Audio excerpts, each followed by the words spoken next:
மாணவர்கள் எவரும் போதைக்கு அடிமையாகாதீர்கள்.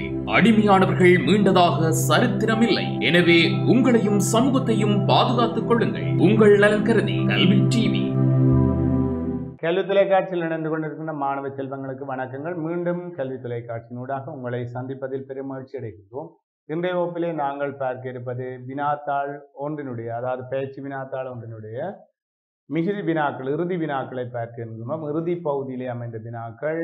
இன்றைய வகுப்பிலே நாங்கள் பார்க்க இருப்பது 32ஆம் வினாவிலிருந்து 40 வரையான வினாக்களை பார்க்க இருக்கின்றோம். எனவே பிள்ளைகளே, இதன் அதாவது முன்னைய வகுப்பின் தொடர்ச்சியான வினாக்கள், ஏற்கனவே நீங்கள் படித்ததன் தொடர்ச்சியாக இதை பார்த்து கொள்ளுங்கள். பாருங்கள் பிள்ளைகளே, நாங்கள் வினாக்களுக்கு செல்வோம். தொடர்ந்து இணைந்திருங்கள். 32வது வினாவை பாருங்கள். 32வது வினா, சங்கீதம் நடனம் சித்திரம் என்று ஒரு வரிப்படம் ஒன்று தந்திருக்கிறது. அந்த வரிப்படத்திலிருந்து கேள்விகள் இருக்கு. வகுப்பு ஒன்றில் குறித்த பாடங்களை விரும்பும் மாணவர்களின் விவரம் வரிப்படத்தில் தரப்பட்டுள்ளன. அப்ப இங்க பாடங்களை விரும்புற எண்ணிக்கை தந்திருக்குது. இப்ப சங்கீதம் விரும்புறாக்கள் என்றால் கவனிங்கோ, சங்கீதம் விரும்புறாக்கள். அப்ப இதுல பாருங்கள் பிள்ளைகளே, சங்கீதம் விரும்புறாக்கள் என்றால் இந்த வட்டத்துக்கு வந்த அவ்வளவு பேரும் சங்கீதம் விரும்புறாக்களே இருப்பாங்க. இப்ப சங்கீதம் விரும்புறாக்கள். சங்கீதம் மட்டும் விரும்புறாக்கள் என்று கேள்வி கேட்டிருந்தால் சங்கீதம் மட்டும் விரும்புறாக்கள் என்று அப்படி கேள்வி கேட்பாங்க. அப்ப சங்கீத பாடத்தை மட்டும் விரும்புறாக்கள் யார் என்றால் இதுல மாறி பார்க்கணும். இந்த 3 பேரும் மட்டுமெண்டா இந்த 3 பேர் விளங்குதா? அப்ப சங்கீதம் விரும்புறாக்கள் என்றால் அந்த பட்டத்தில் வர அவ்வளவு பேரும் வருவாங்க. சங்கீதம் மட்டுமென்றால் அந்த 3 பேர். அப்ப உதாரணத்துக்கு நான் இது தொடர்பான விடயங்களை முழுமையாக விளங்கப்படுத்துறேன் பாருங்கள். சங்கீதம் விரும்புகிறேன்னு மேலோட்டமே கேட்டிருந்தால் 7 3 10 5 15 பேர். அப்ப சங்கீதத்தை மட்டும் விரும்புறார்கள் என்றால் 3 பேர். ஏனென்றால் சங்கீதத்தை மட்டுமன்று வரையறுத்து கேட்டிருந்தால் ஏனைய பகுதிகளுக்குள்ள போன எண்ணிக்கைகள் இதுக்குள்ள சேர்க்கப்பட மாட்டாது. இப்ப நடனத்தை விரும்புவார்கள் என்றால் நடனத்துக்குரிய சதுரம் அவ்வளவும் வரும். நடனத்தை விரும்புகிறார்கள். இதுக்குள்ள ஏரியாக்கள் ஆப்பட்டப்பட்ட முழு எண்களின் கூட்டுத்தொகையும் வரும். ஆனா நடனத்தை மட்டும் விரும்புகிறார்கள் என்றால் இதுல 2 பேர் தான் அதுல வருவாங்க. மற்றதுக்குள்ள சேர்ந்துட்டு, அப்ப மற்றது பகுதிக்குள்ள சேர்ந்தது மட்டுமண்டு வரையறுத்து கேட்கல அங்க வராது. அதே போல சித்திரம் பாடம் விரும்புகிறார்கள் என்றால் நாங்க முழுமையா சித்திரம் என்றால் முழுமையான முக்கோணத்துக்குள்ள அப்படி அவளாம் சித்திரத்தை பாடத்தை விரும்புகிறவர்கள் என்ற அடிப்படையில வரும். இதுல சித்திரம் மட்டுமண்டா இந்த ஒரு ஆள் மட்டும் வரும். இப்படி நாங்க பார்த்தோம்டா சரி. ஆவே கேள்விய பாருங்கோ, சங்கீத பாடத்தை விரும்பாத மாணவர்கள் எண்ணிக்கை. இப்ப என்ன கேள்வி என்றால் சங்கீத பாடத்தை விரும்பாத மாணவர்கள் எண்ணிக்கை. அப்ப சங்கீத பாடத்தை விரும்பாத மாணவர்கள் எண்ணிக்கை என்றால் சங்கீத பாடத்தை விரும்புகிற மாணவர் எண்ணிக்கை தவிர்ந்த ஏனையவர்கள் வருவார். இவெல்லாம் சங்கீதத்தை விரும்புகிறார்கள். அப்ப சங்கீதத்தை விரும்பாதாக்கள் பார்க்க போறோம். அப்ப சங்கீதத்தை விரும்பாதாக்கள் 32வதுக்கு என்ன விட பெற போது? இங்க பாருங்கள், நாங்கள் சங்கீதத்தை விரும்புகிறாக்களை நான் இது நிலத்தி விடுறேன். இவெல்லாம் விரும்புகிறார்கள், சங்கீதத்தை விரும்புகிறார்கள். ஏனைய விரும்பாதாக்கள் என்றால் ஏனைய பேர் வருவார். ஏனையவர்கள் யார் யார் வருவினம்? ஏனையவர்கள் என்றால் இவர் வருவார், இவர் வருவார், இவர் வருவார். அப்ப 6 சக 2 சக 1 சமன் 9.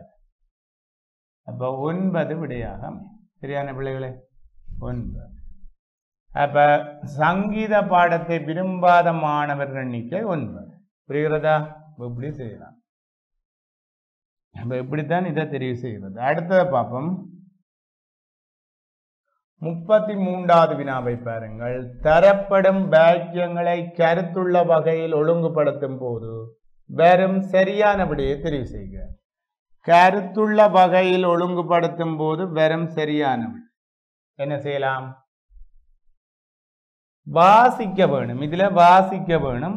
ஏதாவது ஒன்றோடு ஒன்று அடுத்தடுத்து வருகின்ற சொற்கள் அடுத்தடுத்து வருகின்ற செயற்பாடு தொடராக அமைய வேணும். செயற்பாடு தொடராக ஒழுங்குபடுத்திவிட்டா சரி. இப்ப பாருங்கள் பிள்ளைகளே, 33வது பாருங்கள். என்று ஆசிரியர் அழைத்தார். இரவு வேளை மீண்டும் பாடசாலை வந்து சேர்ந்தோம். சரி, எல்லோரும் வரிசையாக பேருந்தில் டூனா. அப்ப பேருந்தில்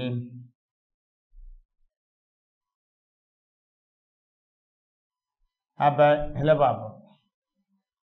பேருந்தில் ஏறுங்கள். பேருந்து கொழும்பு வழியாக பயணத்தை தொடங்கியது. விருப்பமின்றி எல்லோரும் பேருந்தில் ஏறிக்கொண்டோம். சரி, இது என்னது? ஒரு சுற்றுலா சம்பந்தப்படுத்தப்பட்ட தொடர்படுத்தப்பட்ட ஒரு செயல்பாடே தான் அமைய போகுது, சம்பவமே இருக்க போகுது. இப்ப முதலாவது விடையை செட் பண்ணி பார்ப்போம். முதலாவது விட ஏதாவது ஒர்க் அவுட் ஆகுதுன்னு முதலாவது விடையை செட் பண்ணி பார்க்கலாம். முதலாவது விடையை செட் பண்ணி பார்த்தா சரி, தொடர்பு படையில் என்றால் இரண்டாவது விடையை செட் பண்ணி பார்ப்போம். மூன்றாவது விடயம் ஒரு கவனத்தில் கொண்டால் ஏதாவது ஒன்று சரியான முறையில் நெருங்கிய தொடர்பு ஏற்படுது. சரி பார்ப்போம். இங்க சி, முதலாவது விட சி. ஆனா எல்லாத்திலையும் சி இருக்குது. அப்ப நாங்கள் அதுக்கு ஒன்று நாங்க போடலாம். சி முதலாம் நம்பருக்கு வரப்போம். அப்ப சி முதலாம் நம்பருக்கு போடுவோம். முதலாவது சி. அப்ப சரி, எல்லோரும் வரிசையாக பேருந்தில் ஏறுங்கள். எல்லாத்துலயும் சி இருக்கிறபடியே போடுவோம். அடுத்தது ரெண்டாவது பி இருக்குது. அடுத்த ரெண்டுலயும் ஏ இருக்குது. அப்ப பியா ரெண்டாவது வரும் பாப்போம். சரி, எல்லோரும் வரிசையாக பேருந்தில் ஏறுங்கள். பிய போட்டு பார்த்தோம்டா, இரவு வேளை மீண்டும் பாடசாலை வந்தோம். அது என்ன வரும்? தொடர் வருதா? சிக்கு அடுத்த பி வருகுதா? என்னடா? சரி, எல்லோரும் வரிசையாக பேருந்தில் ஏறுங்கள். பேருந்து இரவு வேளை மீண்டும் பாடசாலை வந்து சேர்ந்தோம். வராது. அப்ப இங்க பி பிழைச்சு போச்சு. அப்ப இனி முதலாவது விட எடுக்கலாம். அப்ப ஏ ரெண்டாவதுக்கு போடலாம். இப்படித்தான் தெரிவு செய்யறது ஏ. அப்ப சரி, எல்லோரும் வரிசையா பேருந்தில் ஏறுங்கள் என்று ஆசிரியர் அழைத்தார். அப்ப ஏ வரும். அப்ப ரெண்டாவது விடையிலையும் மூன்றாவது விடையிலையும் சியும் ஏயும் வந்திருக்குது. அடுத்தது ரெண்டாவது விடையில அடுத்தது இ வருது. மூன்றாவது விடையில டி வருது. அப்ப ஈயா டியா பார்ப்போம் என்று ஆசிரியர் அழைத்தார். அப்ப ஈய போட்டு பார்ப்போம். விருப்பமுன்றி எல்லோரும் பேருந்தில் ஏறிக்கொண்டோம். அப்ப விருப்பமுன்றி பேருந்தில் ஏறிக்கொண்டோம். அங்கால டிய பார்ப்போம். பேருந்து கொழும்பு வழியா பயணத்தை தொடங்கியது. அப்ப இப்ப ஏற சொல்லித்தான் அழைக்கிறார். அப்படி என்றால் இது டூர் முடிஞ்சு, அதாவது சுற்றுலா முடிஞ்சு திரும்பி வாரவுக்கானது தான் இது. விருப்பமுன்றி வாரண்டா அங்க சுற்றுலா முடிஞ்சா பிறகு அங்க விட்டுட்டு வர மனம் இல்லை. அப்ப அதனால இங்க பொருந்தது. விருப்பமுன்றி எல்லோருமே, அதனால டி பொருந்தே இல்லை. பேருந்து கொழும்பு வழியா பயணத்தை ஈ தான் பொருந்து. அப்ப இங்க மூன்றாவது ஈக்கு போடலாம். நாலாவது டிய போட்டு பார்த்தோம்டா பேருந்து. அப்ப விருப்பம் ஏறினா பிறகுதான் பேருந்து வலிக்கிடும். அதனால பேருந்து கொழும்பு வழியா பயணத்தை தொடங்குது. அப்ப ஏறினா பேருந்துல ஏறினா போல பயணம் தொடங்குது. அப்ப நாலாவது டி போடலாம். இரவு வேளை மீண்டும் பாடசாலை வந்தடைந்தோம். அஞ்சாவது பிறகு பின்னர் பாடசாலை வந்தடைந்தது. ஆகவே இந்த ஒழுங்குபடுத்தல் படுத்தைகள்ல இந்த ஒன்றோடு ஒன்று தொடர்பு அடுத்தடுத்து நடைபெற சம்பவங்களை சரியான முறையில உற்று நோக்கி பார்த்தோம்னா சரி. ஆகவே ரெண்டாவது விட இதுக்கு சரியே வரும். சரியான பிள்ளைகளை, அடுத்து வரும் செயற்பாடுகளை ஒன்றோடு ஒன்று பொருத்தி பார்க்க வேணும். இப்படி பார்த்தீங்கன்னா சரி. சரி பிள்ளைகளே, நாங்கள் அடுத்த வினாவுக்கு செல்வோம். 34வது வினா. 34வது வினாவை பாருங்கள். இம்மாய எண் அட்டையில் 1 தொடக்கம் 5 வரை இலக்கங்கள் எழுதும் போது நிரையாகவோ என்றால் இந்த பக்கம் அப்படி நிரையாகவோ, இதான் நிரை, நிரையாகவோ நிரலாகவோ மீண்டும் அதே இலக்கம் வரக்கூடாது. நிரல் என்றால் இந்த பக்கம், நிரலாகவோ அதே இலக்கம் வருதல் கூடாது. இதுதான் முதலாவது நிபந்தனை. எனவே இம்மாய எண் அட்டையில் இந்த வட்டம், முக்கோணம், சதுரம் ஆகிய குறியீடுகள் உள்ள இடங்களில் வர வேண்டிய இலக்கங்கள் முறையே காட்டுகிறோம். சரி, போடுவோமா? சரி, என்ன செய்யலாம் பிள்ளைகளை? இதுக்கு என்ன செய்யலாம்?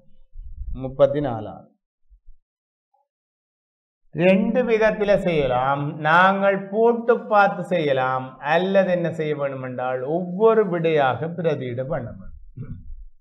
அப்ப முதலாவது விடைய பிரதியிட பண்ணுவோம். வட்டத்துக்கு 3 போட்டோம்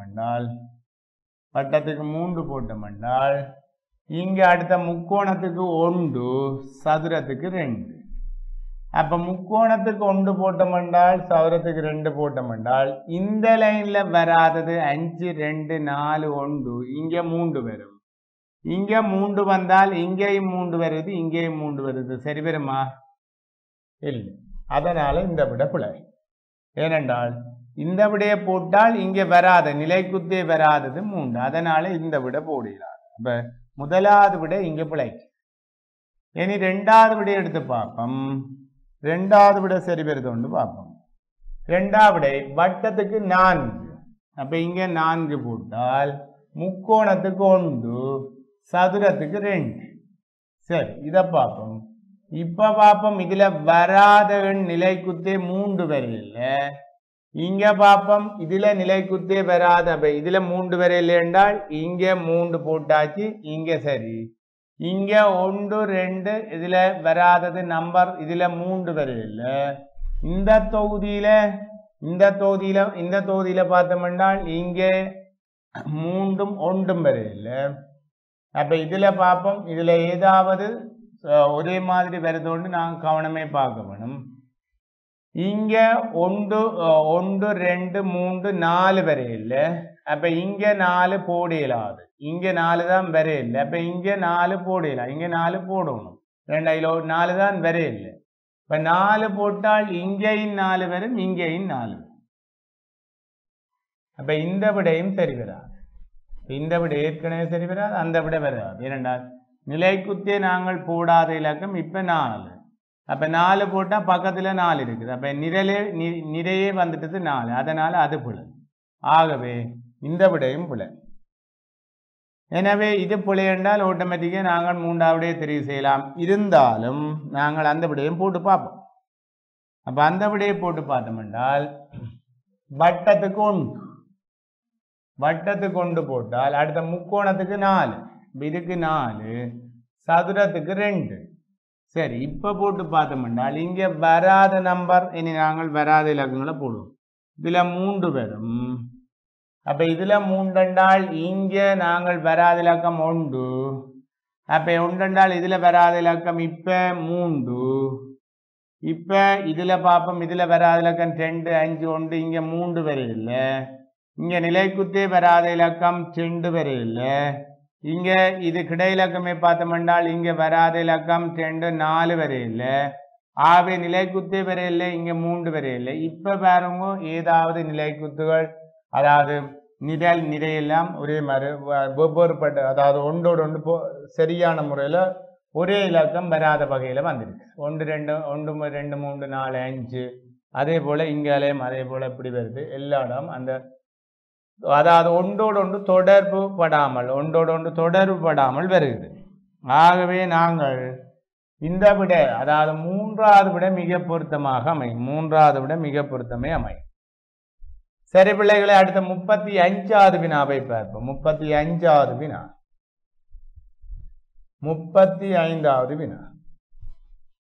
இப்படி நாங்கள் போட்டு பார்ப்போம். ஒவ்வொரு விடையும் போட்டு பார்த்தோம்னா சரி. விடையில இருந்து போறது மிகவும் இலகுவானது. அதே போல நேரமும் மீதியே இருக்கும். சரி பிள்ளைகளை, 35வது வினாவை பார்ப்போம். 35வது வினா. இம்மரத்தின் நிழல் விழும் திசைக்கேற்ப நேரம் பின்வருவற்றுள் எதுவாக இருக்கும்? மரம் நிழல் விழும் திசைக்கு என்ன செய்யலாம் பிள்ளைகளே? இது கற்பனை பண்ணித்தான் நாங்க செய்ய வேணும். இதை நாங்க சும்மா செய்யலாது. மனதால யோசிக்கணும். சூழல்ல நடைபெற சம்பவங்களை வச்சு நாங்க சொல்லலாம்.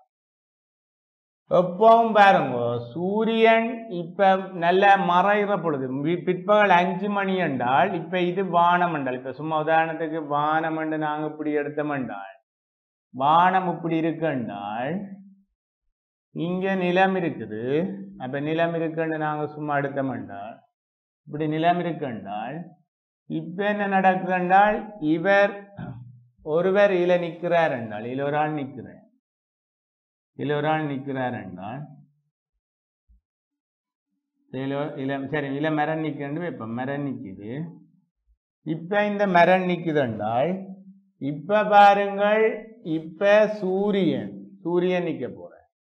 அப்ப சூரியன் எங்க நிற்க போறார் என்றால் இப்ப 5 மணி என்றால் சூரியன் இங்க நிற்ப, இவ்விடத்துல நிற்ப. அப்ப சூரியன் இப்படி நிக்கல, இது என்ன நிழல். இங்க நிழல் எங்க வர போகுது பிள்ளைகளே? நிழல் எங்க வர போகுது? நிழல் வந்து இங்க விழும், இப்படி நேர போகும். நல்ல இங்க நீளமே போகும் நிழல், இங்க காண இழுபடும் நிழல். அப்ப நிழல் இழுபட்டு இப்படி காட்சி அளிச்சு. அப்ப நீளமான 5 மணிக்கு நீளமான நிழல் வரும், நல்ல நீளமான நிழல் வரும். அப்ப 5 மணி இதுக்கு பொருந்துமா? இது சின்ன அளவான ஒரு சின்ன நிழல் தான் காட்டும், இது வராது. 5 மணி என்ற நேரம் இதுல பொருந்தது. ஆகவே நாங்கள் அடுத்தது 6 மணி என்றதை செட் பண்ணிப்போம். முற்பகல் 6 மணி. 5 மணி என்றா இங்கால சூரியன் இருக்கும், இப்ப 6 மணி என்றா இங்க சூரியன் இருக்கும். அப்ப 6 மணி என்றா அடிவானத்துல சூரியன் இருக்கும், அடிவானத்துல சிவப்பு கலர்ல இருக்கு. அப்ப இப்படி சூரியன் இருந்தா இது இப்படியே நீளப்பாட்டுக்கு, இது இந்த நிழல் நீளப்பாட்டுக்கு தான் போகும். இப்படியே நீளப்பாட்டுக்கு நீளமே அங்கான போகும் நீளம். அப்ப இப்படி போகுமே இருந்தா இந்த விட வருமா? இதுவும் வராது. நீளமே போகும், இதுவும் வராது, இதுவும் வரும். அப்ப பார்ப்போம் அடுத்தது. அப்ப இது வருமென்று செட் பண்ணி பார்ப்போம். இப்ப பார்ப்போம்.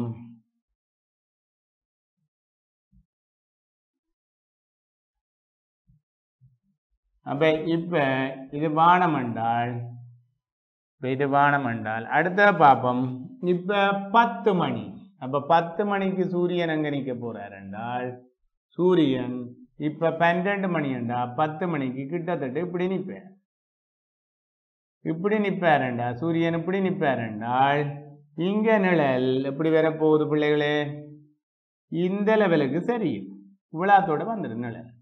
அப்ப இவ்வளத்துல இருந்தா இந்த நிழல் காட்டும். அப்ப இந்த நிழல் இங்க காட்டுறது இங்க பாருங்க, அதே போலதான் இங்க காட்டும். அப்ப கிட்ட நிழலை காட்டுது. அப்ப கிட்ட நிழலை காட்டுறது எந்த விடை? 3வது விட எனக்கு சரியே வரும். ஆவிதான் 3வது விட சரியே வரும். இப்படி நீங்கள் இதை மனதால கணிப்பிட்டு செய்தீங்கன்னா சரியே வரும். சரி பிள்ளைகளை, அடுத்தது 36வது வினாவை பார்ப்போம். 36வது வினாவை பாருங்கள். ராமின் வயது அவரது மகள் நந்தினியின் வயதை போல 7 மடங்கு ஆகும். 5 வருடங்களுக்கு பிறகு ராமின் வயது மகளின் வயதை போல 5 மடங்காகும் எனின் அவளின் தற்போதைய வயது என்னென்று சொல்கிறது. என்ன செய்யலாம் பிள்ளைகளே? ஒவ்வொரு டைம் தனித்தனியும் ஒரு கட்டத்துல போடுவோம். இது ராமின் வயது, இது ராம் என்று போடுறோம், இது மகள் என்று போடுறோம். சரி போட்டாச்சு. அப்ப ராமின் வயது மகளின் வயது, ராமின் தெரியாது, மகளின் வயது தெரியாது. இப்ப ராமின் வயது அவரது மகள் நந்தினியின் வயதை போல 7 மடங்காகும். அப்ப நந்தினியின் வயதை போல 7 மடங்காகும். அப்ப இப்படி போட்டுட்டு தர 7 மடங்குல இருக்குமா? 5 வருடங்களின் பின்னர், 5 வருடங்களின் பின்னர் என்றால் பிள்ளைகளே, 5 வருடங்களின் பின்னர் என்றால் இங்க 5 கூட்ட வேணும், இங்க 5 கூட்ட வேணும். 5 வருடங்களின் பின்னர் வார வயது. பிறகு ராமின் வயது மகளின் வயதை போல 5 மடங்கு. 5 வருடங்களின் பின்னர் என்றா இவாண்ட வயதை போல தர 5 மடங்கு இருக்குமா? 5 வருடங்களின் பின்னர் ஏனின் அவர்களின் தற்போதைய வயது நின்று கட்டுது. தற்போதைய வயது தான் இங்க விடையில இருக்கு. அப்ப இது கோவை ஒன்றை போட்டுட்டோம். அப்ப 5 வருடங்களின் பின்னர் ராமுக்கு ஒரு வயது ஒன்று வரும், அதே போல மகள் நந்தினிக்கு ஒரு வயது ஒன்று வரும். அந்த வயது மகள் நந்தினியின் வயதை போல 5 மடங்கு ராமுக்கு காட்டுமா? இப்ப தற்போது 7 மடங்குல காட்டுறான். தற்போது 7 மடங்குல காட்டு, தற்போதைய வயது 7 மடங்குல காட்டுறான். அப்ப நாங்கள் 5 வருடங்களும் பின்னர் 5 கூட்ட வேணும். இப்ப முதலாவது விடையை போட்டு பார்க்கறது, 2வது விடையை போட்டு ஏனெனில் அவர்களின் தற்போதைய தான் கேள்வி. அப்ப முதலாவது விடையை போட்டு பார்க்கறது, ரெண்டாவது விடையை போட்டு பார்க்கறது, ஏதாவது ஒன்று சரி வரும். அப்ப நாங்கள் இப்ப உடனடியே முதலாவது விடையை போட்டு பார்ப்போம். நந்தினியின் வயது 5, ராமின் வயது 35. 7 35 சரி வருது. இங்க பார்ப்போம். 35 மஞ்சள் 40, இங்க 5 மஞ்சள் 10. அப்ப 5 40 வருமா? 5 மடங்குல வருதா? இல்ல. அப்ப இது முதலாவது விட பிள்ளை 5 மடங்குக்கு வர இல்லை. சரி, இனி ரெண்டாவது விடையை பார்ப்போம். ஒப்பிட்டு பார்ப்போம். ரெண்டாவது விடையை போட்டு பார்ப்போம். இப்போ கோவை உண்டு எடுத்து போட்டோம். இனி கோவையில நாங்க பொருத்தி பார்க்கிறோம். ஒன்று ரெண்டாவது விடையை ஒப்பிட்டு பார்ப்போம். நந்தினியின் வயது 6, நந்தினியின் வயது 6, நந்தினிக்கு 6ஆம். அதே போல ராமின் வயது 42. அப்ப 7 6 7 42 சரி. இங்க 42 மஞ்சும் 47, இங்க 6 மஞ்சும் 11. 11 5 வருமா? இங்க 11 5 55 வருமா? இங்க வராது. ஆகவே இந்த விடையும் பிழை. எப்படி தெரிவு செய்யறோம்? அப்ப தெரிவு செய்த அந்த விடையும் பிழை. ஆகவே நாங்கள் இனி அடுத்த மூன்றாவது விடையை நாங்கள் பார்க்காமலே போடலாம். இருந்தாலும் செய்து காட்டுறோம். மூன்றாவது நந்தினியின் வயது 10, நந்தினியின் வயது 10, அதே போல ராமின் வயது 70. அப்ப 5 70 சரி. இதுல 5 கூட்டினா 75, 5 வருடங்களுக்கு முன்னாடி 75, 10 மஞ்சும் 15. அப்ப 15 5 75, 5 மடங்குல காட்டுது 75. சரிதானே பிள்ளைகளே? இப்ப நாங்கள் 5 மடங்கு, 5 வருடங்களின் பின்னர் 5 மடங்காகுது. தற்போது 7 மடங்கு ஆகுது. தற்போது 7 மடங்கு ஆகுது. 5 வருடங்களின் பின்னர் 5 மடங்கு ஆகும். சரியானே? இப்படி போட்டு பார்த்தோம்னா உங்களுக்கு விட வரும். முதலாவது கோவை உண்டை போடணும். கோவை உண்டை போட்டு பார்த்துட்டு தான் இதை செய்யணும். அடுத்த போடுவோமா பிள்ளைகளை? 37வது 37வது வினாவை பாருங்கள் பிள்ளைகளே. 37வது வினா. மாடு ஒன்று குறித்த ஓரிடத்திலிருந்து வடக்கு நோக்கி 7 மீட்டர் தூரம் வரை சென்று புற்கள் மேயக்கூடியவாறு கயிறு ஒன்றில் கட்டப்பட்டுள்ளது. இம்மாடு வேறு ஒரு திசையை நோக்கி மேயக்கூடியவாறு மிக கூடிய தூரம் எத்தனை மீட்டர்? அப்ப ஒரு திசைன்ற அளவு தந்திருக்குது. ஆகவே மற்ற திசைன்ற அளவு இப்ப கேள்வியே கேட்டிருக்கு. என்ன செய்யலாம் பிள்ளைகளே? சரி, நாங்கள் சொல்லப்பட்டதுக்கு ஒரு வட்டம் வரைப்போம். வட்டம் ஒன்று வரைப்போம். இப்ப மாடு ஒன்று குறித்த ஒரு இடத்திலிருந்து வடக்கு நோக்கி 7 மீட்டர் தூரம் வரை செல்லும். அப்ப பார்ப்போம். இப்ப ஒரு இடத்துல மாட்டை கட்டினா பிள்ளைகளே, இப்ப நாங்கள் இதுல மாட்டை கட்டுறோம்னு வைங்க. இதுல மாட்டை கட்டினால் அது இந்த கயிறு வடக்கு நோக்கி இவ்வளவு தூரம் மேயக்கூடிய வகையில் இருக்குன்னு சொல்றாங்களா? வட்டம் உண்டு அவ்வளா தூரத்துக்கு வரைவோம். அவ்வளா தூரத்தை உள்ளடக்கி ஒரு வட்டம். ஏன் இவ்வளா தூரத்துல இருந்தா இந்த மாடு போய் மேயும். இவ்வளா தூரத்துல இருந்தா மாடு போய் மேயும். ஏனென்றால் இப்ப இதெல்லாம் மாடு நிற்கண்டா இவர் இந்த இந்த இந்த நடுவில் மேயக்கூடியவாறு கயிறு ஒன்றில் கட்டப்பட்டுள்ளது. அப்ப கயிறு ஒன்றில் கட்டப்பட்டுள்ளது என்றால் இவர் இவ்வளா தூரம் செல்லக்கூடிய தூரம், அதாவது இவ்வளா தூரம்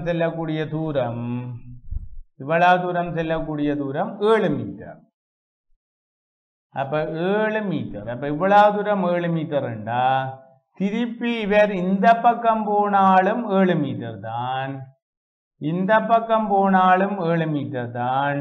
இந்த பக்கம் சுழண்டாலும் 7 மீட்டர் தான். எந்த திசை போனாலும் அவர் 7 மீட்டர் தான். ஏனென்றால் வட்டத்தின் ஆரை பகுதி என்று பெரிய விடுவீங்க. அப்ப அவ்வளவு தூரம். அப்ப அந்த பகுதி எங்க போனாலும் 7 மீட்டர்.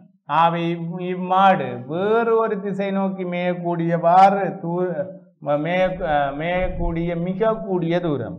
அப்ப அவர் எந்த திசையில போனாலும் வடக்கு திசையில 7 மீட்டர் என்றால் இந்த திசையிலேயும் 7 மீட்டர், இந்த திசையிலேயும் 7 மீட்டர், இந்த திசையிலேயும் 7 மீட்டர். ஏன்னா இவர் ரவுண்ட் பண்ணி வர போறாரு. இப்படி ரவுண்ட் பண்ணி இதை இந்த நடுவில் உள்ளதை சென்டரை வச்சு கொண்டு ரவுண்ட் பண்ணி வர போறார். ஆகவே எந்த திசையில போனாலும் 7 மீட்டர் தான். சரியான பிள்ளைகளே? அடுத்த பார்ப்போம், அடுத்த வினாவை பார்ப்போம். அப்ப நாங்கள் இதை மைய பகுதியிலிருந்து ஒரு வட்டத்தின் மைய பகுதியிலிருந்து அந்த வட்டத்தின் இது கோட்டு பகுதியை நோக்கியான தூரத்தை நாங்க பார்த்தோம்னா சரி. சரி பிள்ளைகளை, அடுத்த 38வது வினாவை பார்ப்போம். 38வது வினாவை பாருங்கள். படத்தில் காணப்படுகின்றவற்றை சரியாக குறிப்பிடுகின்ற வாக்கியத்தின் கீழ் கோடிடுகிறார். அப்ப படத்துல காணப்படுகின்றதை சரியானவரை பணத்துல என்னென்ன காணப்படுதோ அந்த விடயம் எந்த விடைக்கு பொருந்துன்னு பார்க்கணும். அந்த அதுல காணப்படுற பொருட்கள், சொல்லப்படுற பொருட்கள், இந்த படத்துல காணப்படுற இந்த பொருட்கள் இதுல சொல்லப்படுற எதுக்கு பொருந்துன்னு கேள்வி கேட்டிருக்கு. என்ன செய்யலாம் பிள்ளைகளே? ஒவ்வொரு விடையாக வாய்ச்சி பார்க்கிறது. வாய்ச்சி பார்ப்போமா? பிள்ளை ஒன்று இரவு வேளையில் கடதாசி ஒன்றை வெட்டுகின்றது. அப்ப இரவு வேளையில் கடதாசி ஒன்றை வெட்டுகின்றது. சரி பார்ப்போம். இரவு வேளையில் கடதாசி ஒன்றை வெட்டுகின்றது. சரி பார்ப்போம். அடுத்த பார்ப்போம். பிள்ளை ஒன்று ஏதோ ஒரு வேலையில் ஈடுபடுகின்றது. பாடசாலை செல்லும் பிள்ளை ஏதோ ஒரு வேலையில் ஈடுபடும். இந்த பாடசாலை செல்லும் பிள்ளை என்றதுக்கு நாங்கள் சொல்லிடாது. பாடசாலை செல்லும் பிள்ளை என்றது வரையறுத்து நாங்கள் சொல்லிடாது. அப்ப சரியாக இதை சொல்லிடாது. அப்ப அதனால 3வது இதுல பிள்ளை ஒன்று இரவு வேளையில் என்பது இது பிள்ளை ஒன்று இரவு வேளையில் கடதாசி ஒன்றை வெட்டுகிறது. கடதாசியை வெட்டுதண்டும் சொல்லியலாது, கடதாசி ஒன்றை வெட்டுது என்று சொல்லியலாது. அதே போல இரவு வேளையில் என்றதும் வரையறுத்து சொல்லியலாது. ஏனென்றால் காரணம் என்னென்றால் இங்கே இது லைட், அதாவது மின்சூழ், அதாவது லைட் ஒன்று வச்சிருக்குது. அது ஒளிருதா இல்லையான்றதை காட்டில். அதனால இரவு வேளை ஒளிர்றா நாங்க இப்படி இப்படி இப்படி போட்டிருப்போம். அப்ப இப்படி இப்படி போட்டிருப்போம். அதனால ஒளிர்ற போல காட்டே இல்லை. அதனால இரவு வேளையில் என்று சொல்லிடாமல் இருக்குது. கடதாசி ஒன்று என்பது இது கடதாசி என்று சொல்லிடாது. வேறு ஏதாவது ரப்பர் பொருள் அல்லது பொலித்தீன் பொருளையும் இருக்கலாம். அதனால இந்த விடையும் அதுக்கு சரியான முறையில சொல்லிடாமல் இருக்குது. அப்ப நாங்கள் இப்ப இது நேரடியே பாடசாலை செல்லும் பிள்ளை என்பதை நாங்க சொல்லிடாதுன்றதை முதலே நாங்கள் தீர்மானிச்சிட்டோம். அதனால இது பிள்ளை. 3வது பிள்ளை. இதுல முதலாவது இரவு வேளை என்பதும் அதே போல கடதாசி ஒன்று என்று சொல்லும் இதுல பிழை. இது சரி விடை. இப்ப இந்த ரெண்டும் இதுல பிழை. ஆகவே பிள்ளை ஒன்று ஏதோ ஒரு வேலையில் ஈடுபடுகிறது. அது பகலா இரவான்று சொல்லாமல் ஏதோ ஒரு வேலையில் ஈடுபடணும் பொதுவாக சொல்லலாம். ஆகவேதான் நாங்கள் முதலாவது விடையை 3வது விடையை நீக்கி போட்டு 2வது விடையை எடுக்கலாம். சரியான பிள்ளைகளை? இப்படி நாங்கள் இந்த மாதிரியான வினாக்களை இப்படி திங்க் பண்ணி சிந்தனை ஆற்றல் மூலம் திங்க் பண்ணி இதை செய்யக்கூடிய வகையில் இருக்கு. சரி பிள்ளைகளை, அடுத்தது 39வது வினாவை பார்ப்போம். சரி, 39வது வினா. அப்ப 39 40வது வினாவும் ஒரே வகையான ஒரே தகவலுக்குரிய வினாவே இருக்கின்றது. எனவே இந்த வினாக்களை ஒரு தடவையில செய்தால் நாங்கள், அதாவது ஒரு செய்க வழியில செய்தோம் என்றால் இந்த 2 வினாக்களையும் நாங்கள் உடையக்கூடிய வகையில் இருக்கும். சரி பிள்ளைகளை பார்ப்போமா? பாருங்கள், இந்த வினாவை பாருங்கள். முதல்ல இந்த மாதிரியான ஒரு பந்தி வினாவை வாய்ச்சோம்னா 2 5 மார்க்ஸ் வரும். இலகுவே அந்த 5 மார்க்ஸையும் இலகுவே எடுக்கலாம். ஒரு பூங்காவில் ABCDE என்னும் 5 மாணவர்கள் வட்ட வடிவத்தில் அமைந்துள்ளனர். இவர்களில் A என்னும் மாணவன் தென்மேற்கு திசையை பார்த்தவாறும், அங்க பாருங்க பார்த்தவாறும் இருக்கானே தவிர தென்மேற்கு திசையில் இருக்க சொல்லியில்லை, பார்த்தவாறும். B என்னும் மாணவன் தென்கிழக்கு திசையை பார்த்தவாறும் அமர்ந்துள்ளான். அப்ப எல்லாம் பார்த்தவாறும் தான் இருக்கே தவிர அந்த திசையில போடக்கூடாது. அதே போல பிக்கு எதிர் திசையில் ஈயும் ஏக்கு எதிர் திசையில் டியும் என்னும் மாணவரும் அமர்ந்துள்ளனர். சி என்னும் மாணவன் டிபி மாணவர்களுக்கு சம தொலைவில் உள்ளான். இத்தகவல்களுக்கு ஏற்ப சி என்னும் மாணவன் உள்ள திசை எது? அடுத்த கேள்வி, இம்மாணவர்கள் அமர்ந்துள்ள அமைவிடங்களுக்கு ஏற்ப சரியான குத்தியை தருவது பின்வருவதில் எது? சரி, போடுவோமா? அப்ப இதுக்கு ஒரு கோட்டுப்படம் ஒன்று போட்டு ஒரு வட்டத்தை போட்டு அதுக்கேற்ற மாதிரி வட்டத்தை அதில் சொல்லப்பட்ட தகவலை ஒவ்வொரு தகவலை நாங்கள் குறிச்சோம் என்றால் இதுக்கான விடையை துல்லியமாக கண்டுபிடிக்கலாம். சரி பாப்போம். இங்க சரி பாருங்கள், முதலாவது நான் ஒரு வட்ட மேசையை நான் போடுறேன். சரியான, முதலாவது ஒரு வட்ட மேசையை போடுவோம். இதான் வட்ட மேசை. சரி,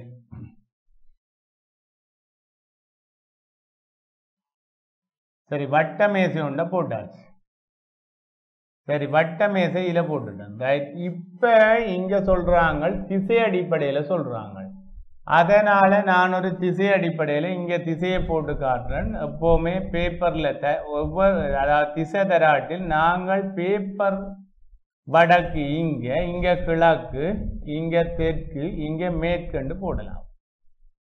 அப்ப போட்டால் இங்க முதலாவது தகவல் என்ன சொல்லப்படுதுன்னு பார்ப்போம். அப்ப முதலாவது தகவல் சொல்லுது ABCDE என்னும் 5 மாணவர்கள் வட்ட வடிவத்தில் அமர்ந்துள்ளனர். இப்ப நாங்கள் அந்த தகவலை ஓகே போட்டாச்சு. இவர்களில் A என்னும் மாணவன் தென்மேற்கு திசையை பார்த்தவாறு, தென்மேற்கண்டால் இதுதான் தென்மேற்கு திசை. இந்த திசையளவில் தென்மேற்கு திசை.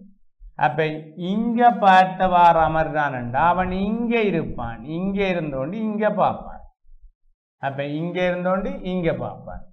ஆகவே அவன்ற இடம் எங்க வரணும்? இவ்விடத்துல வரும். அதாவது நாங்க திசை அடிப்படையில போட்டோம்னா இது ஒரு திசை, இது ஒரு திசை, இது ஒரு திசை, இங்க வேணும். அப்ப இதுல வரணும் அவற்றை இடம். சரியா? இதுல ஒரு ஆள் வருவார். அதாவது யாரால்? A என்னும் மாணவன். அப்ப A என்னும் மாணவன் இங்க பார்த்தவாறா வருவான். அடுத்தது அப்ப அது போட்டாச்சு. என்னும் மாணவன் பார்த்தவாறும், தென்மேற்கு திசையை பார்த்தவாறும், இது போட்டாச்சு. அடுத்த B என்னும் மாணவன் தென்கிழக்கு திசையை பார்த்தார். தென்கிழக்கு கண்டால் இங்க இருந்தோண்டு அவன் இங்க பார்ப்பான். தான் தென்கிழக்கு. அப்ப அப்படி என்றால் அடுத்தது இதுல வரணும். B என்னும் மாணவனை இங்க வச்சு அடிக்கணும். B இங்க வரும். தென்கிழக்கு திசையை பார்த்து வரும். அப்ப அந்த வசனம் முடிச்சு அமர்ந்துள்ளனர். பிக்கு எதிர் திசையில் E, பிக்கு எதிர் திசையில் E என்றால் அப்ப இங்க பார்த்து வர அமர்ந்தால் அப்ப பிக்கு எதிர் திசையில் E என்றால் இங்கே E வரும். இங்கே E போட்டாச்சு. சரி, இங்க E போட்டால் எதிர் திசையில் ஈயும் போட்டாச்சு. ஏக்கு எதிர் திசையில் டியும். அப்ப ஏக்கு எதிர் திசையில் D என்றால் இங்கே D வரும். அப்ப D இங்க வரும். சரி, ஏக்கு எதிர் திசையில் D என்னும் மாணவரும் அமர்ந்துள்ளனர். இப்ப பலா பேரையும் நாங்க போட்டாச்சு. எதிர் திசையில உள்ள எல்லாரையும் போட்டாச்சு. இன்னும் ஒரு மாணவன் இருக்கிறான். அந்த மாணவன் இப்ப இதுல போட்டாச்சு. அமர்ந்துள்ளனர் இவ்வளவு போட்டாச்சு. அப்ப இப்ப A போட்டாச்சு, B போட்டாச்சு, E போட்டாச்சு, D போட்டாச்சு. இப்ப போட வேண்டியது C. C அங்க இருப்பான் அடுத்த தகவல் சொல்லுது. அப்ப நாங்கள் இப்ப 4 மாணவர்கள் போடுறதுக்கான தகவல் எங்களுக்கு தரப்படும், நேரடியாக தரப்பட்டுள்ளது. அதனால 4 மாணவரை நாங்கள் நேரடியே போட்டுட்டோம். இப்ப C என்னும் மாணவனுக்கு ஒரு மறைமுகமான தகவல் இருக்குது. அது என்னென்றால் C என்னும் மாணவன் DB மாணவர்களுக்கு சம தொலைவில் உள்ளான். அப்ப DB மாணவர்களுக்கு சம தொலைவில் என்றால் இங்க பாருங்கள். இப்ப பார்ப்போம். இதுல D என்றால் இங்க, அப்ப சம தொலைவில் என்றால் இவ்விடத்துல இவ்வளவு தூரம் ஒரே அளவான தூரம். இப்ப இங்க இருந்து இவ்வளவு தூரம், சரியான இவ்வளவு தூரம் ஒரு இந்த தூரம் இதுல போட்டோம் என்றால் இவ்வளவு தூரம். இப்ப இதுல வரலாம். அடுத்தது இங்க பார்ப்போம். அடுத்தது பில இருந்து தூரம், பில இருந்து தூரம் பாருங்கள் சம அளவான தூரத்துல. இப்ப சம அளவான தூரத்துல யார் இருப்பார்? இப்ப இந்த இடத்துல யார் இருக்க போற? இப்ப இந்த இடத்துல C இருக்க போற. இப்ப விளங்குதா? இதுதான் அந்த சம அளவான தூரத்துல. ஏனென்றால் இதுல பாருங்கள், இதுல ஒரு அரை பங்கு வருது, இதுல இது இந்த குறைப்பங்கு, இதுலயும் பாருங்கள் இது ஒரு அரை பங்கு, இதுல குறைப்பங்கு. அப்ப சம அளவு தூரத்துல தான் சொன்னான் C என்னும் மாணவன் D, இந்த D என்ற இடத்துல இருந்து அதே போல B என்ற இடத்துல இருந்தும் இந்த B என்ற இடத்துல இருந்தும் சம தூரத்தில் இருப்பாங்க. சரியா? நாங்க C போட்டாங்க. சரி, இப்ப C என்னும் மாணவன் உள்ள திசை எது? சி என்னும் மாணவன் எந்த திசையில் இருப்பான்? இந்த திசை என்ன திசை? கிழக்கு திசை. அப்போ கிழக்கு விட. சரியா பிள்ளைகளை? எப்படி வந்தேன்னு விளங்குதா? அப்போ போடைக்கு இப்படி இதைத்தான் கவனமே போடணும். சரி, இப்போ சின்ற விட போட்டாச்சு. அது சரி. இனி 40வது கேள்வியை பார்ப்போம். 40வது கேள்வி எடுக்கிற இம்மாணவர்கள் அமர்ந்துள்ள அமைவிடங்களுக்கு ஏற்ப சரியான கூற்றை தருவது பின்வருவற்றில் இது. ஒவ்வொரு கூற்றையை பார்ப்போம். ஒவ்வொரு கூற்றையை பார்த்தோம்னா இதுக்கான விடையை கண்டுபிடிக்கலாம். சரி, முதலாவது கூற்று டி என்னும் மாணவனுக்கும் சி என்னும் மாணவனுக்கும் இடையான தூரம். அப்ப டி என்னும் மாணவனுக்கும் சி என்னும் மாணவனுக்கும் இடையே உள்ள தூரம் டி என்னும் மாணவனுக்கும் இ என்னும் மாணவனுக்கும் டி என்னும் மாணவனுக்கும் இ என்னும் மாணவனுக்கும் இடையான தூரத்திற்கு சமனம். இது பொருந்துதா என்று பார்க்க. பொருந்துதா? இல்லை. ஏனென்று பார்ப்போமா? இங்க பாருங்கள், சொல்லப்பட்ட தகவலின்படி டி என்னும் மாணவனுக்கும் சி என்னும் மாணவன், டி என்பது இதுதான். அப்ப பார்ப்போம். இங்க நாங்கள் பார்ப்போம். முதலா இந்த தகவலை பார்ப்போம். இந்த தகவலை பார்த்தோம் என்றால் இப்ப டி என்னும் மாணவனுக்கும் சி என்னும் மாணவனுக்கும் இடையான தூரம். இப்ப டி இதுதான் டி, சி இது. இந்த மாணவனுக்கு இடையான தூரம்ன்றது இதுல பாருங்க இவ்வளவு தூரம் வந்து இவ்வளவு தூரம் வரும். இவ்வளவு தூரம் எப்படி இருக்கும் என்றால் டி என்னும் மாணவனுக்கும் இ என்னும் மாணவனுக்கும் இடையான தூரத்திற்கு சமனம். டிக்கும் ஈக்குமான தூரம், டி சிக்கான தூரம் டி ஈக்கான தூரத்துக்கு சமனா? அதாவது சொல்ல போனால் இவ்வளவு தூரத்துக்கும் சமனா? இவ்வளவு தூரத்துக்கு சமனா? இல்லை. அதனால இந்த விட புல. சரி, அடுத்த 2வது விட சொல்லப்படுது. 2வது விடை டி என்னும் மாணவனுக்கும் இ என்னும் மாணவனுக்கும் இடையே உள்ள தூரம் டிக்கும் ஈக்கும். அப்ப டி பாப்பம், டி இது டிக்கும் ஈக்கும் இடையே உள்ள தூரம். டிக்கும் ஈக்கும் என்றால் இ இங்க இருக்கு. அப்ப டிக்கும் ஈக்குமான தூரம் இதான் இந்த தூரம். டிக்கும் ஈக்குமான தூரம் இடையான தூரம் ஏ மாணவனுக்கும் பி மாணவனுக்கும் இடையான தூரத்துக்கு. அப்ப ஏ மாணவன் பி மாணவன், இங்க ஏ இருக்குது, அங்க பி இருக்குது. இந்த தூரத்துக்கு என்ன மாணவனுடைய தூரத்துக்கு சமன் தானே? இது ஒரு புள்ளிக்கு, அதாவது உபதிசையில வருது இது, அதே போல இது உபதிசையில வருது. அப்ப இதுக்கான தூரம் இது உபதிசையில வருது, அதே போல இது உபதிசையில வருது. இதுக்கான தூரத்துக்கு சமனே தான் இருக்கு. அப்ப 2வது விட மிக பொருத்தமே இருக்கு.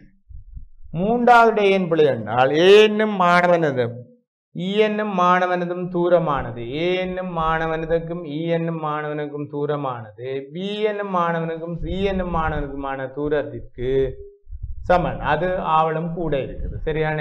இதுக்கும் அதுக்குமான தூரம் கூட இருக்கு. ஆவே பிள்ளைகளை இங்க 2வது விட சரியாக அமையும். சரியான பிள்ளைகளே? எனவே பாருங்கள் பிள்ளைகளே, இன்றைய வகுப்பிலே நாங்கள் மிகுதியாக உள்ள வினாக்களை பார்த்து முடித்துள்ளோம். எனவே பிள்ளைகளே, இன்றைய வகுப்பிலே நாங்கள் பார்த்தது சென்ற வகுப்பின் தொடர்ச்சியான ஒரு வினாத்தாளினுடைய பகுதி 1 தொடர்பான விடயங்களிலே தொடராக 40 வினாக்களையும் பார்த்து முடித்துள்ளோம். இன்றைய வகுப்பிலே 40வது வினாவுடன் நிறைவு பெற்றுள்ளது.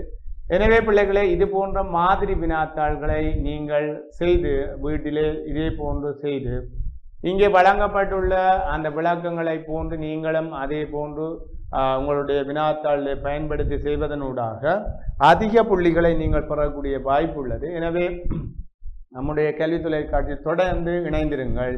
இவ்வாறான வினாத்தாள்களுடன் உங்களை நாங்கள் சந்திப்போம். மீண்டும் உங்களை சந்திப்போம் பிள்ளைகளே. நன்றி, வணக்கம்.